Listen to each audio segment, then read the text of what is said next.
Hello guys, story time tayo. Lumabas kasi ako kanina. May nakita akong nakasabay kong matanda na naglalakad.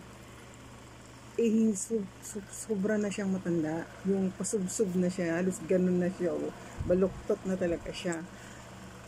Papunta na siya sa lupa, kung tutuusin mo tingnan. Pero naglalakad pa rin siya. Ewan ko saan galing ng mga matandang yun. Nilagpasan ko siya, pero hindi ko maatim. Tapos nilingon ko siya. Hirap na hirap siyang humakbang dun sa hahakbangan niya. Sabi ko, hindi ko naman siya mabideo. Gusto ko sana siyang i-video kaso nahiya ako baka magalit o ano. So, ang tagal ko siya tinignan. Sabi ko, Diyos ko Lord, kawawa naman yung matanda. So, binalikan ko siya.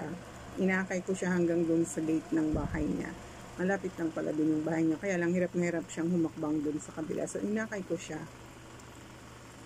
Ayun, sabi naman niya, ay salamat. Pero sabi niya, okay na ako. Sabi niya, sige na, umalis ka na. Tapos nung naihatid ko na siya sa gate, kasi nahanap niya yung susi, ang dala niya lang supot. Pero may yun sa supot pala na may wallet. Nandun yung, yung susi. Sabi ko, sige na, Nay, buksan mo muna bago kita iwan. Sabi niya, sige na, okay na ako. Iniwanan ko na, pero nililingon ko siya. Alam niyo ba kung ano yung naramdaman ko? Kasi lahat tayo papunta sa pagtanda, lalo na ako, papunta na ako doon. 10 years ago, nung tinanong ko siya kung ilang taon nga pala siya, siya ay 77 years old. Matanda na siya, di ba guys? 77 years old. So patuwad na siya talaga, ganyan na talaga siya. Oh. Pag ganyan na siya, pasubsob na siya, sobrang baluktot na siya. Hindi na siya makalakad ng nakadiretsyong gano'n. As in, yukong-yuko na siya. So, ang awa ako talaga dahil iniisip ko rin yung sarili ko kung sakaling tumanda ako.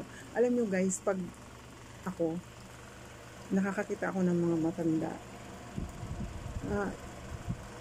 inilalagay ko yung sarili ko sa kanila. Sabi ko, lalo na kung minsan merong nasisiraan ng bait, o minsan naglalakad dyan sa kalsada, walang mga tsinelas, o hirap na hirap sumakay, hirap na hirap umakyat sa jeep.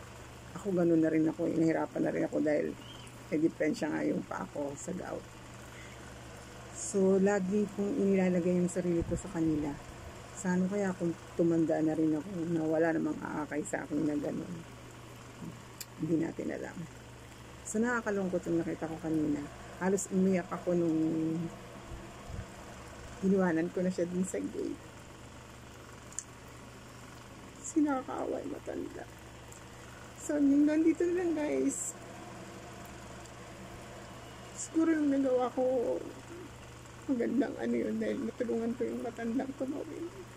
Maraming salamat. Hanggang dito na lang.